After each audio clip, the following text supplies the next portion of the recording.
Hola, muy buenas noches. Bienvenidos a Azteca Opinión.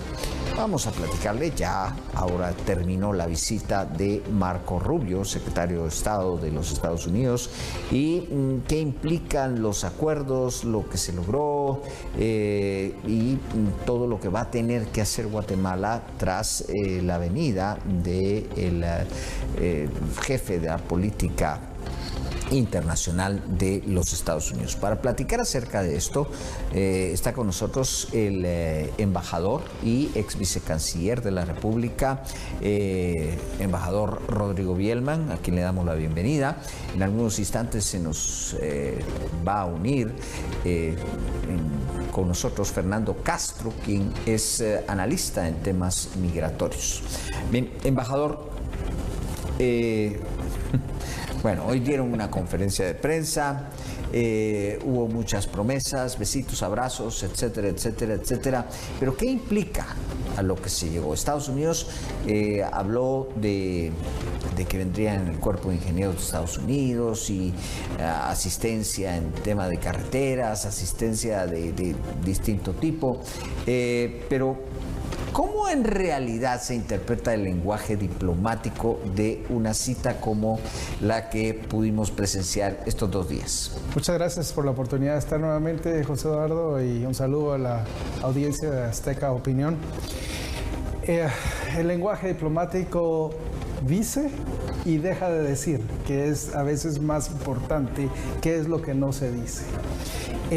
Vemos una conferencia de prensa sumamente fría, si se ve incluso hasta la disposición física, la distancia que se dejó entre los podios del secretario Rubio y el presidente Arévalo, pues es una muestra de lo que se sintió, lo que se percibe de esta visita. Contrastante, muy fuerte el contraste con la cercanía que se notó entre el secretario Rubio y el presidente Bukele. O sea, hay una diferencia importante y sustancial. Creo que al final de la visita, la balanza, pues claramente a lo largo de toda la gira del secretario Rubio, la balanza muy inclinada a favor de Estados Unidos. Estos acuerdos al que se alcanzaron, pues realmente no puede decirse mucho, es un acuerdo. Casi se vino a notificar, empiezan a llegar un 40% más de repatriados y prepárese, pues con dignidad los vamos a recibir. Hay unas instalaciones físicas limitadas en nuestro aeropuerto con personal de diferentes instituciones públicas que no se van a dar abasto. O sea, tenemos la previsión de inversión en personal, recurso humano, en cómo se trata a ese repatriado que regresa. Pues si alguien ha tenido la oportunidad de ver este proceso, bajan del avión muchas veces con grilletes, que es algo que otros países estuvieron reclamando en las últimas semanas, y es una realidad también para Guatemala, porque recordemos que cuando salen de Estados Unidos salen todos como personas que han violado la ley y vienen acompañados de agentes de las agencias de seguridad, y por cuidar a estos agentes de seguridad todos los pasajeros vienen grilletados. Y vienen algunos con cargos criminales. Y algunos que vienen con cargos criminales, sí. Viene un poquito de todo, ¿no? Tal vez son los menos, pero sí vienen. Entonces, el proceso de recepción, pues es algo que tendremos que observar en los próximos días, qué mejoras va a tener, porque es un proceso, pues, muy difícil para el que viene. Es un proceso traumático, la repatriación, y muchos de estos guatemaltecos que pueden ser originarios de aldeas o puntos muy remotos en nuestro territorio, pasan por un proceso de 45 minutos, 1 hora, 2 horas, y están afuera en la avenida de Hincapié a su suerte. Traen una pequeña bolsa con sus pertenencias que representan lo único que pudieron traer de los meses o años que estuvieron en Estados Unidos. muchas veces son objetos de robo, no tienen un centavo, no tienen cómo comunicarse con sus familias, no hay una logística de transporte para facilitar llevar a estos repatriados, a acercarlos a sus comunidades. O sea, salen y los que tienen suerte pueden llegar al trébol en el transporte que está previsto en este sistema nacional. Pero de ahí llegan sin un centavo entre la bolsa, salen con una pequeña ración de comida muy limitada para cuidar o cubrir el hambre de todo el proceso del viaje, y hasta ahí llegamos. Entonces, ahora, la duda me surge a mí porque en ese 40% más vienen personas de otras nacionalidades y con cargos criminales.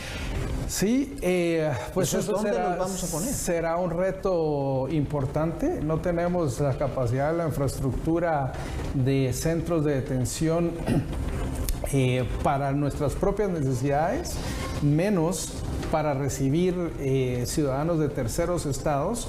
Luego, ¿cómo será la logística o el presupuesto para asegurar el tránsito hacia los países de origen, como lo declara el presidente en la conferencia de prensa? O sea, se acepta esta recepción, pero quedan un espacio muy amplio para entender cómo va a Guatemala manejar estos ciudadanos de otros estados y cuál va a ser el proceso para regresarlos a sus países de origen. Y la pregunta inicial siempre es presupuesto. O sea, recordemos que nuestro presupuesto tiene una proyección programática y estos gastos pues no estaban previstos y genera un gran cuestionamiento cómo el Estado de Guatemala va a invertir recursos para cubrir transporte aéreo o terrestre de ciudadanos de otros estados para regresarlos cuando no ingresaron al territorio guatemalteco en violación de nuestras normas migratorias. En el supuesto que Estados Unidos cubra todos esos gastos, pues también hay incógnitas, porque lugares físicos no tenemos construidos para mantener a personas que tengan serios problemas con la ley. Pues el pequeño albergue que tiene migración para este tipo de situaciones, extranjeros que llegan o intentan ingresar a nuestro territorio en una forma irregular, un pequeño albergue en zona 5 que no se da abasto, no digamos este nuevo grupo de personas que podemos estar recibiendo. No tenemos esa infraestructura, pues tal vez en la ligereza o en el poco tiempo para entender ese compromiso, se acepta ese compromiso, que no lo veo como un acuerdo, que realmente no es que gustosamente lo vayamos a hacer, es una solicitud, una petición que se acepta en una reunión sucedía el día de hoy, pero ciertamente no tenemos esas capacidades instaladas. ¿Qué tan sólido, digamos, es en ese lenguaje diplomático el ofrecimiento de los ingenieros del ejército de los Estados Unidos? Al escuchar y todo eso. Al escuchar estas ofertas, pues las ofertas diplomáticas son fáciles de expresarlas y muy complejas de materializarlas. O sea, recordemos, como hemos hablado en programas anteriores, como el primer viaje de la vicepresidente Harris, independiente de qué partido representaba, pues representaba la voz de una nación. Su primer viaje al exterior fue a Guatemala y vino a ofrecer una inversión de miles de millones de dólares que nunca se concretó. Bueno, yo recuerdo que anterior a eso, incluso, cuando vino el vicepresidente Biden también en una ocasión a Guatemala, que en esa época era el vicepresidente, también ofrecieron una cantidad de inversión enorme para el Triángulo Norte que tampoco se concretó. No se completó y estas nuevas ofertas pues podrán entrar en la lista de temas a considerar, pero ciertamente no va a ser una prioridad en la visión de política exterior de Estados Unidos generar o que esto se materialice. Tenemos una administración que ideológicamente por muchos años actuó criticando la presencia de nuestras Fuerzas Armadas a lo interno, y ahora es Cuerpo de Ingenieros de Guatemala con cuerpos de ingenieros militares estadounidenses. Pues es un choque de principios que tendremos que ver cómo lo maneja la administración. Ahora, cuando vemos esta situación que se produce, ese lenguaje diplomático, a ver, tengo una pregunta. Cuando se viene a pedir algo, a ver, por no decir se viene a exigir algo, o se tiene una propuesta, una contrapropuesta, o algo para pedir, o se está un poquito a lo que vaya a pasar. Pero en ese lenguaje diplomático, en la conferencia de prensa, digamos, ¿hay algún tipo de acuerdo bueno para que no se vea tan feo, para que no se oiga tan desequilibrado? Vamos a ponerle esto y aquello como simplemente para que el país que tiene que absorber el asunto pues no se oiga políticamente tan mal. Bueno, en ese contraste o en ese dulcito, como decimos en el lenguaje coloquial guatemalteco, se anunció que se reactivarían los programas de cooperación de Estados Unidos en los temas de narcotráfico y seguridad. Esto a la luz de un proceso de reestructuración o casi destrucción de la Agencia de Cooperación de Estados Unidos, USAID, en donde el mismo secretario Marco Rubio es ahora el director interino. Mientras estaba en esta gira, el subdirector interino de la agencia anunció esta orden del regreso de todo el personal de Estados Unidos de esa agencia al territorio de Estados Unidos en algo nunca antes visto.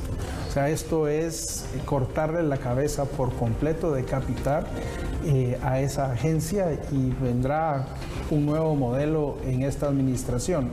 De hecho, están llamando a todos los empleados de USAID para que se reporten a Estados Unidos, y algunos se han revelado.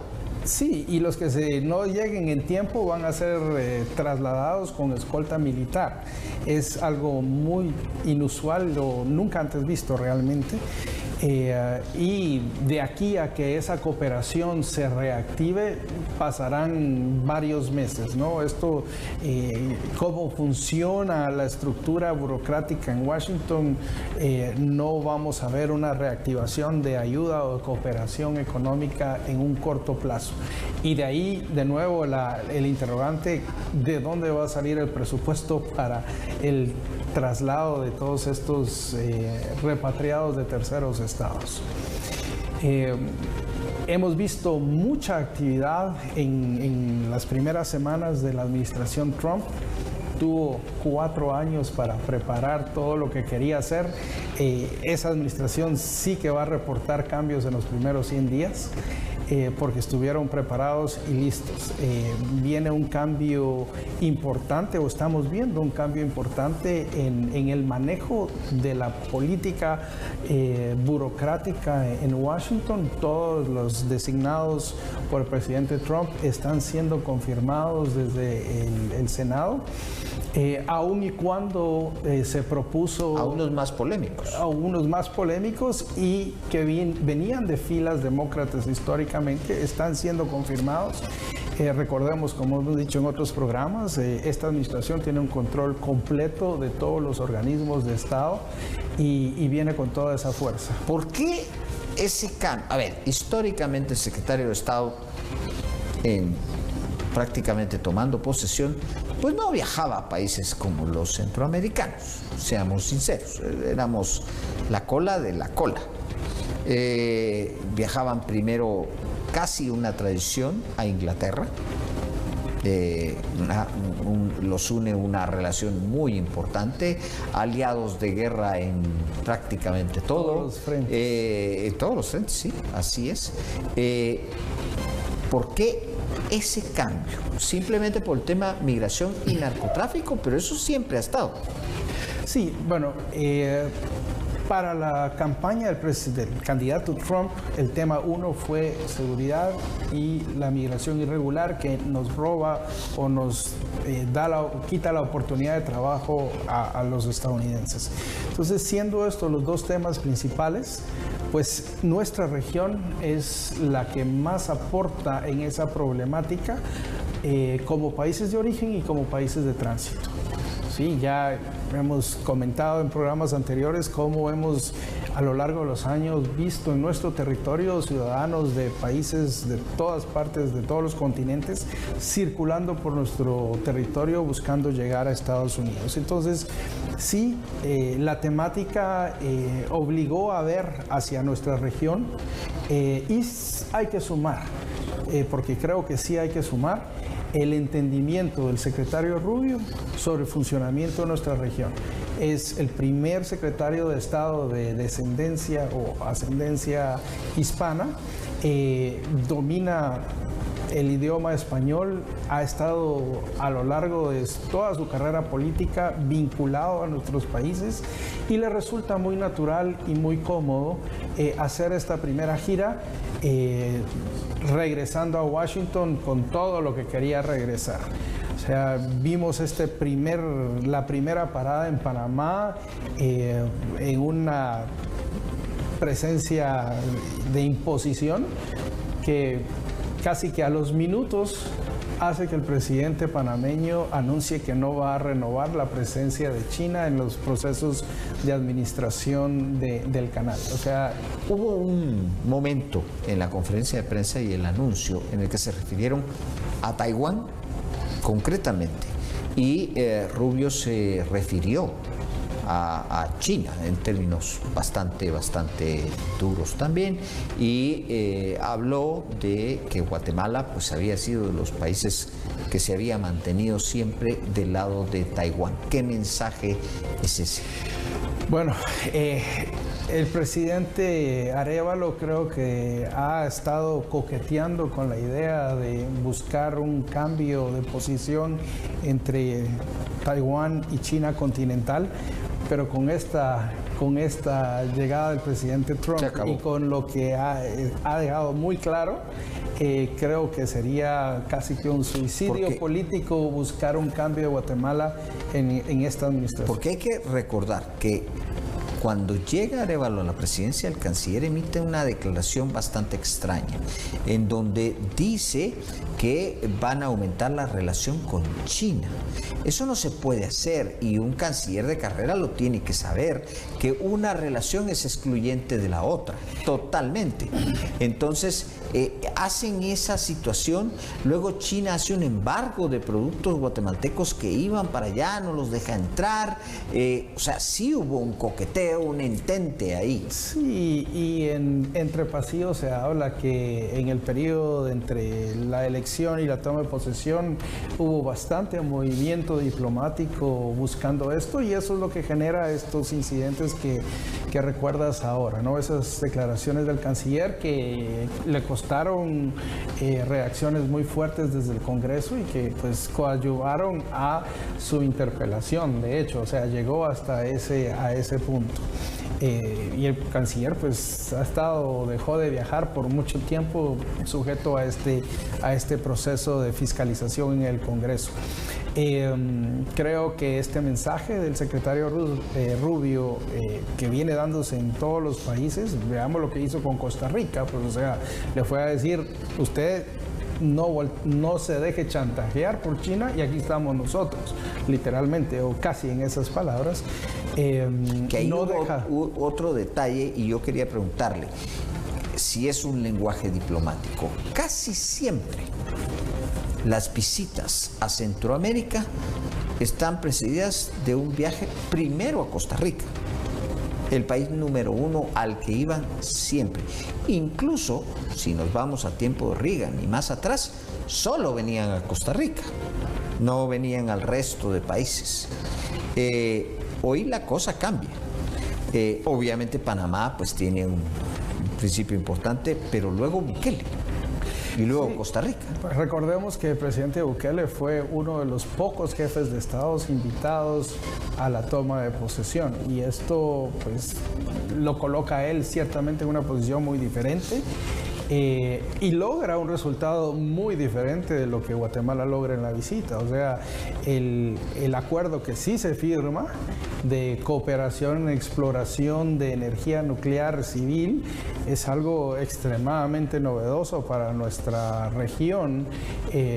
Nunca antes se había hablado de energía nuclear civil para nuestra región. Y pues esto demuestra el trato diferencial con lo que Washington está viendo al presidente Bukele y su avanzada oferta de recibir personas condenadas bajo las leyes de Estados Unidos para cumplimiento de condena en las prisiones salvadoreñas, pues realmente sacó del secretario Rubio un mensaje de exclamación casi y de sorpresa al decir: nunca una nación había ofrecido esto para Estados Unidos y muchas gracias, señor presidente. Esto en el marco, como decía en la primera intervención, de una cercanía física, de diálogo muy diferente de lo que vimos con nuestro presidente. Vamos a hacer una pausa, pero regresamos.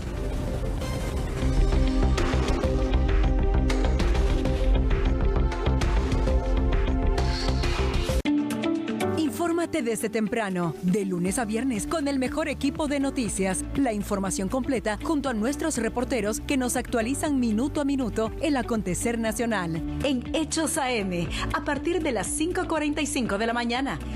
Solo por TV Azteca Guate, el mejor canal. ¿Un mensaje del banco? ¿Compra en proceso? Pero yo no he comprado nada. Responda a cancelar para que no pase la compra. Bueno. Buenas tardes, le hablamos de Banco Azteca. Vemos que tiene una compra que no reconoces, ¿correcto? Sí, esa compra no es mía. No se preocupe, solo necesitamos unos datos. Si quieres, cargue la siguiente aplicación para ayudarlo a proteger su dinero. ¿Cuál es la aplicación? ¿Qué información necesitas? Ponte atento. Banco Azteca siempre te mandará mensajes desde su perfil oficial y sus asesores nunca te llamarán para solicitarte datos personales o que descargues aplicaciones que no sean las oficiales. Si te encuentras en esta situación, detente y mantén la calma. Duda. ¿Estás seguro que es alguien del banco quien te habló? Y verifica por ti mismo. Llama a la línea Azteca, revisa tu app o ve a una sucursal. Casi caigo. Protege tu dinero. En Banco Azteca nos preocupamos por ti. Ponte atento. Banco Azteca. Sueñas, decides. Logras.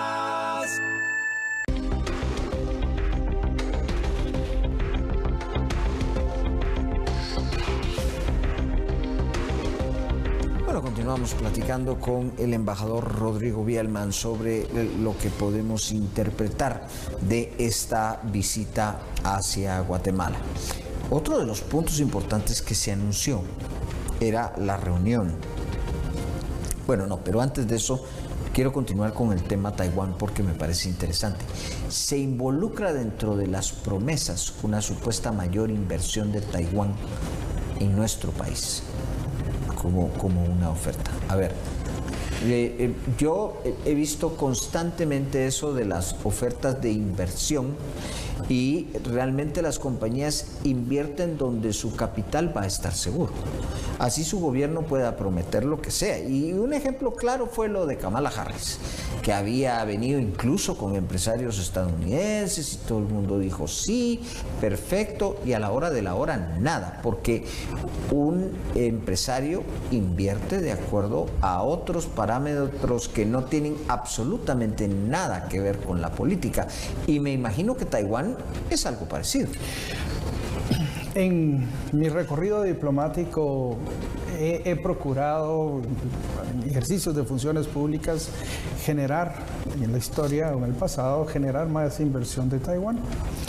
Y conversando con su embajador y sus representantes comerciales, pero ¿por qué no vemos la inversión de Taiwán en Guatemala. Tenemos un acuerdo de libre comercio entre Taiwán, Guatemala, y Guatemala lo tiene con Estados Unidos. ¿Por qué no usar o aprovechar la cercanía, la posición geográfica para triangular la llegada al mercado estadounidense? La respuesta, más o menos, mire, nosotros como gobiernos podemos pedirle a nuestros empresarios, pero ellos van a ir donde su inversión es más rentable. Aquí en Guatemala no tenemos facilidades para el idioma, no tenemos facilidades para el ingreso de trabajadores extranjeros, no tenemos mano de obra calificada. Lo que nosotros producimos, no encontramos guatemaltecos que lo puedan producir, no tenemos un marco de atracción de inversión que haga que volteemos a ver a este territorio. Los puertos, las comunicaciones son sumamente deficientes comparados con los servicios o las estructuras que nosotros tenemos desde Taiwán. Y aunque se tarde más el tránsito marítimo, nuestros puertos o nuestros procesos de aduana son mucho más eficientes y ágiles de lo que nos tocaría atender acá. Entonces, ante una respuesta a esto, ¿qué podemos decir? O sea, esa es la razón por la que no tenemos inversión ni de Taiwán ni de otros países. Claro. Cuando vemos países en todo el mundo en una competencia para generar las mejores condiciones de atracción de inversión, ¿qué tenemos en Guatemala? ¿Qué hacemos? ¿Cómo nos ponemos de acuerdo para poder ser atractivos de una inversión extranjera directa? No la tenemos. Y aunque vino una vicepresidente con una delegación de empresarios y ofreció cientos de miles de millones de dólares en inversión, nunca la vimos. ¿Por qué? Porque desde el momento que, como se refirió el secretario Rubio, si no hay certeza jurídica, si no hay estabilidad política, no vamos a tener esa inversión. Y en la medida que los guatemaltecos no nos pongamos de acuerdo en una visión de nación y un compromiso de que realmente hagamos cambios estructurales, no lo vamos a tener. Bien, pasando a este otro tema que quería tocar. ¿Cómo quedan, a raíz de estos acuerdos que se han realizado con otros países, cómo quedan nuestras relaciones, particularmente con México? ¿Y por qué lo cito? Una de las cosas que Trump conversó con la presidenta de México es, obviamente, la custodia de las fronteras. Una cosa es para el narcotráfico, pero obviamente la porosidad de la frontera Guatemala-México es más que conocida. ¿Cómo va a estar esa interacción cuando ahí hay, a ver, vamos a utilizar la palabra que no me gusta, pero la vamos a usar, ancestralmente es una frontera en la que ha fluido de todo tipo de cosas? Bueno, una llamada del presidente Trump a la presidenta de México generó la respuesta: 15,000 tropas adicionales para custodiar las fronteras. Y uno de los acuerdos que se anuncian hoy es una mayor presencia de fuerzas militares y de policía en nuestra frontera con México. De nuevo, un poquito de contradicción entre lo que históricamente o ideológicamente se atacó al ejército, pero hoy, estando ya en la responsabilidad del cargo de presidencia, pues es la institución del Estado que tiene la función constitucional de cuidar la soberanía de nuestro territorio y es el que lo tiene que hacer. Veremos ahora qué apoyo presupuestario hay. Nuevamente, el tema en nuestro presupuesto no está, el presupuesto para este año no está proyectado una mayor presencia del ejército y habrán que hacer transferencias y partidas de diferentes partidas para poder reforzar.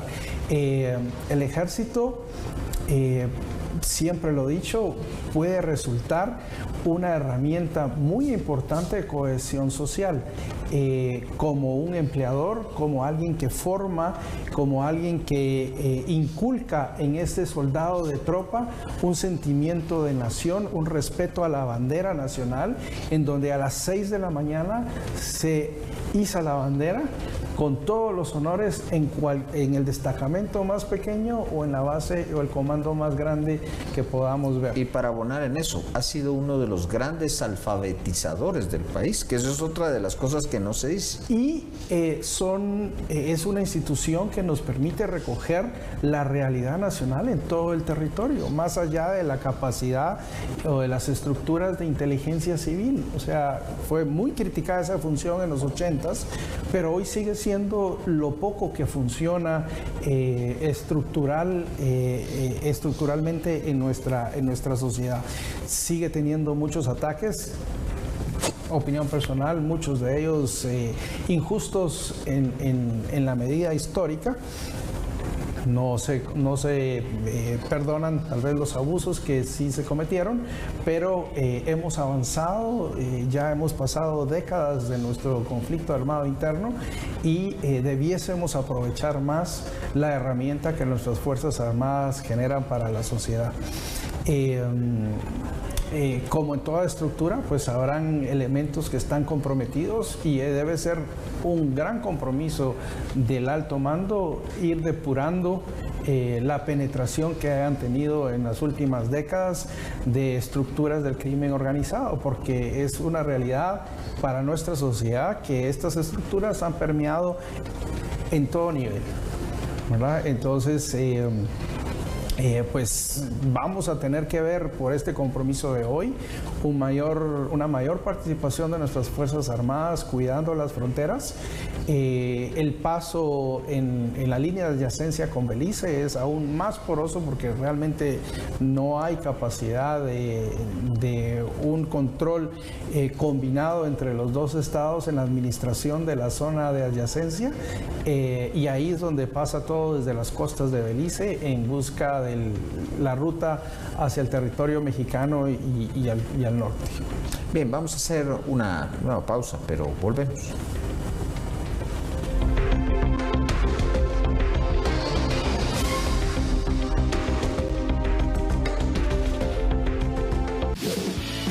Café AM, lunes a viernes, 8 de la mañana.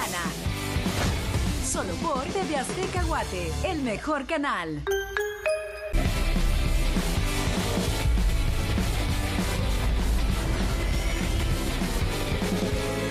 TV Azteca Guate, el mejor canal.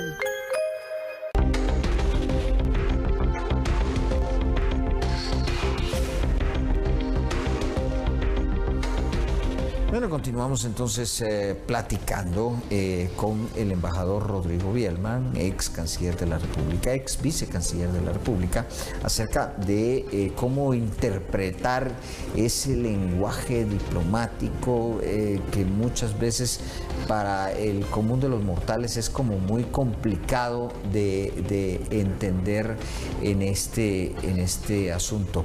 A ver, mucho en las redes sociales se habló de la actitud obviamente muy jovial, sumamente cercana en El Salvador y una actitud bastante más seria en Guatemala. A pesar de que al final de la reunión sí hubo algunos abrazos y algunas cosas, la distancia fue mucho mayor. ¿Eso forma parte de un lenguaje diplomático o no? Pues creería que sí. Refiriéndonos a lo que se publicó en redes, una fotografía desde en las espaldas del presidente Bukele y el secretario Rubio con un lago en El Salvador, pues es un mensaje visual muy diferente de lo que pudimos ver en Guatemala. Creo que para Guatemala se abre una oportunidad importante si logramos entender el interés de Estados Unidos en los temas de seguridad, narcotráfico y el rol que se le está dando a las Fuerzas Armadas. Históricamente, desde los 80s venimos jalando en la estructura del Congreso de Estados Unidos con lo que se conoce como un embargo militar, que la Marina guatemalteca ha logrado superar y es donde más cooperación hemos tenido. Pero creo que en esta coyuntura nuestra administración podría aprovechar ese propio interés del presidente Trump en que las cosas realmente cambien en los temas de seguridad, en la custodia de nuestras fronteras, para buscar el cabildeo político formal oficial en las estructuras del Congreso de Estados Unidos, ahora que el Partido Republicano controla ambas cámaras, para ir sacando ese resabio de nuestro conflicto armado interno y poder modernizar a nuestras Fuerzas Armadas. Se les está pidiendo milagros, pero no tiene el apoyo que debe tener.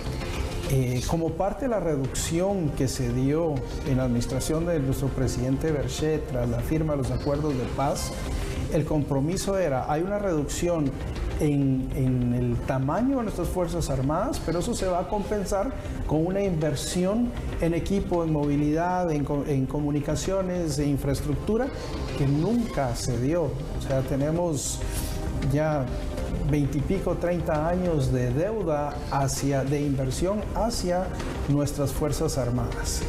Si vemos la inversión que históricamente ha tenido nuestro presupuesto, es extremadamente baja, por no decir nula realmente. Y creo que esta es una oportunidad que se hable de esta visita, que ojalá se aproveche, pero de nuevo viene a ser contrario a lo que ideológicamente nuestra administración actual vino pregonando por décadas. Hay una reunión de seguimiento, hubo una reunión privada del ministro de Gobernación con el secretario de Estado. Y hay una reunión de seguimiento en Washington en las próximas semanas, no sé si en la próxima o en la siguiente, donde tiene que ir el ministro allá. Esos normalmente han sido los jalones de oreja un poco más grandes en materia de seguridad, y es previsible que el tema narcotráfico sea importantísimo ahí. Pero también hay que poner de relieve que ya son varios los agentes de la Policía Nacional Civil que han sido encontrados implicados en bandas que trafican personas desde la frontera con Honduras hacia la frontera con México. O sea, han habido estructuras y ya significativas de policías mezclados en este tipo de cosas. Mira, aunque yo no tengo ninguna evidencia, pero no es difícil pensar que no son solo agentes de... Sí, no, son agentes y otros grupos, sí. Toda una cadena que puede escalar hasta niveles que ni siquiera queremos imaginarnos que sucede, ¿no? Y esto realmente es tema de preocupación para Estados Unidos, porque, como hemos dicho antes, se ha en pasillos diplomáticos dicho que Guatemala facilita la documentación guatemalteca a personas que vienen desde Medio Oriente con perfiles de terrorismo extremo y ya con documentos que puedan venir desde Venezuela o Nicaragua, pasan por Guatemala y se facilita en Guatemala y llegan a Estados Unidos. Esto es una preocupación de los sistemas de inteligencia de Estados Unidos de los últimos 10, 15 años, y es un tema que no hemos visto una respuesta frontal de nuestra parte, y en estas reuniones privadas puede que sean temas que surgen, no alcanzan a ser anunciadas en lo que todos podemos conocer ha sucedido, pero pues estas visitas a Washington, ojalá, como digo, que se aprovechen, porque se está abriendo una oportunidad. Tenemos que tener la inteligencia para poderle sacar el provecho, porque en mi lectura de esta visita, no estamos logrando o no recibimos un beneficio tangible. La oferta que viene el cuerpo de ingenieros y que va a haber apoyo en desarrollo de infraestructura, pues es algo, como decía al principio, fácil de decirlo, pero difícil de materializar. Creo que el alto mando de nuestras Fuerzas Armadas podría aprovechar un acercamiento coyuntural con el Comando Sur para identificar todas las áreas de apoyo inteligencia, comunicaciones, capacidades de intercepción, aeronaves de comunicaciones en tema de narcotráfico, y tomando el ofrecimiento de que se va a reactivar el apoyo económico hacia esa lucha, pues que se materialice en un periodo corto, fuera de esperar el proceso de depuración de la Agencia de Cooperación de USAID. Uno de los temas también importantes es Israel. Pues para nadie escapa que la relación de Israel hoy con Washington es más que cercana. La forma del recibimiento de Netanyahu fue importante. Guatemala dio un voto discordante de la política internacional estadounidense, en un voto en el que no estuvo, digamos, a favor de Israel. Eso lo resintió Israel y pues con Biden era otra cosa, realmente no hubo mayor trascendencia, pero con Trump ese tipo de situaciones son un poco más delicadas. Tendrá que poner el canciller mucha atención a este tipo de situaciones. Por ejemplo, Trump hizo un anuncio sobre la Franja de Gaza y salir criticando o salir diciendo cualquier cosa puede significar algo difícil con Estados Unidos, ¿o no? Bueno, sí. Vemos que el primer jefe de Estado que es recibido por el presidente Trump es el primer ministro Netanyahu, y sale con todo lo que quiso salir. El anuncio de que Estados Unidos quiere tomar el control de la Franja de Gaza y convertirlo en la Riviera del Medio Oriente, pues es tal vez hoy un anuncio aventurado del presidente Trump, pero pues así es su naturaleza. No es algo que sea simple o sencillo de ejecutar. Generó una respuesta muy tajante de Hamas como una estructura que controla ese territorio y reservas de algunos otros países de Medio Oriente. Incluyendo China. Y no va a ser algo sencillo de ejecutar. Tendremos que seguir el paso para ver cómo puede salir avante una propuesta, un anuncio de esta naturaleza. Guatemala y Estados Unidos son, y creo que Rumania, si no mal estoy, los únicos países que tienen la sede de su embajada en Jerusalén. Recordemos que esta fue una decisión del presidente Jimmy Morales, que les dio mucho apoyo finalmente en la dinámica de la crisis de política exterior que vivió esta administración en Guatemala. Y pues Estados Unidos esperará que Guatemala se mantenga firme en el apoyo que históricamente ha tenido con Israel. Hay que decirlo, ese voto de Guatemala en Naciones Unidas fue la que rompió un empate de esa votación y permitió la creación del Estado de Israel, que pues en esa misma resolución se crea el Estado de Palestina también, aunque no se ha materializado desde los 40 hasta acá, ¿no? Es un tema histórico que da para otro programa. Pero sí, bajo una administración del presidente Trump, ciertamente Guatemala tendrá que ser muy cuidadoso de su posición en el tema de Israel. Nuestro canciller pues justificó ese voto al que haces referencia, en que ha sido una posición histórica de Guatemala desde esa primera resolución en los 40 de reconocer la existencia de los dos estados.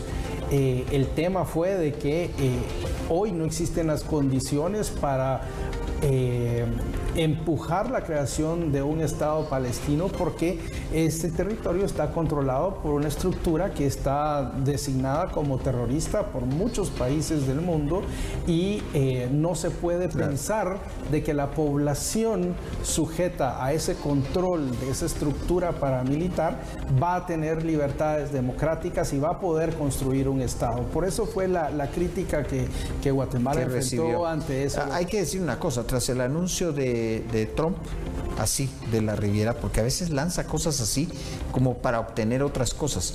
Jamás dijo por primera vez que no jamás, bueno, lo que sea que haya ahí, porque esa es otra cosa confusa, que estarían dispuestos a aceptar reconocer a Israel si se reconoce un Estado palestino por primera vez en la historia. por primera vez en la historia, y pareciera que es resultado del temor a que Trump vaya a cumplir su...